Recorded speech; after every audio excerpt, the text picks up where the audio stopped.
This is Floral Street in Covent Garden, but if you'd walked here prior to 1895, you would have known it as Hart Street, taking its name from the White Hart Inn built in 1632. The name change came about to reflect the fruit and flower market, which at the time was flourishing. But did you know that the street was originally a cul-de-sac, with the west end being closed off to pedestrians?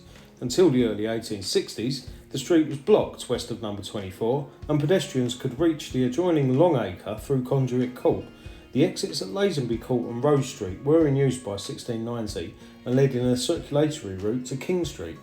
In the late 1650s, the street incorporated some residential properties, with records showing two majors, a captain and a doctor, and Sir John Clotsworthy, 1st Viscount of Mazarine, was also shown as lodging in the street. There was also a goldsmith, a tailor, a barber and a shoemaker, and by 1690 the street contained no less than 9 licensed victuallers and a French school.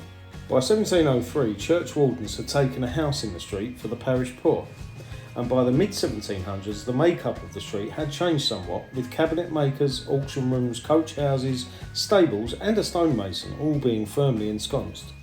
Perhaps most interestingly though, a disorderly house at number 49 attracted the attention of the parish vestry in 1787, and by the early 19th century records contain a number of references to nuisances in the street. By 1819 disorderly houses were complained about again, as well as 4 dung pits, 2 of which were judged to be offensive as neighbours were throwing filth and dead animals onto them. By the 1840s, however, brothels, particularly at the Bow Street end of Floral Street, were again in the news, with one resident living on the corner of Bow Street suggesting in 1844 that it should, by reason of its ill fame, be renamed along with Hart Street, which, quote, is as notorious as any street in London.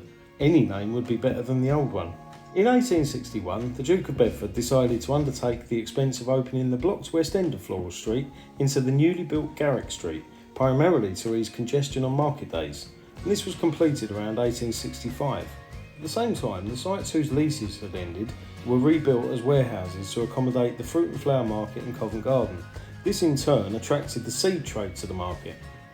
Although the market in its previous form closed down in 1974 when it moved to a designated site in nearby Nine Elms, the history of its previous incarnation is everywhere to be seen, and, like Covent Garden, Floral Street still flourishes as a major tourist thoroughfare, with artisan bakeries, coffee shops, designer outlets and of course the upper school of the Royal Ballet all on site.